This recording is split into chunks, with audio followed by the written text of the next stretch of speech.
engineer na nandito po sa tabi ko kung paano po nangyari yan. Yung pong sinasabi ng project engineer na Paul Duya ay kasama po nila yan, Your Honor. Mr. Chair, unacceptable. And therefore, I will move, Mr. Chair, that we cite this person in contempt for lying before this committee, Mr. Chair. There is a motion to cite in contempt of the committee, Engineer Henry Alcantara. Any objection? Hearing none, you are cited for contempt. Thank you. I'll wind up for this round, Mr. Chair. Engineer Alcantara, kayo yung inyo pong distrito ay multi-awarded dahil sa high utilization in disbursement. Tama ho ba? Yes, Your Honor. Nakakaano, Mr. Chair, mag-wind up na po ako.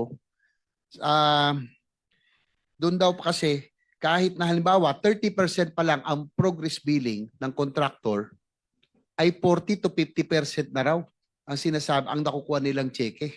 Bakit ito nangyayari yun? 30% pa lang ang sinisingil, pero ang inyong binabayad, nasa 40 to 50% na.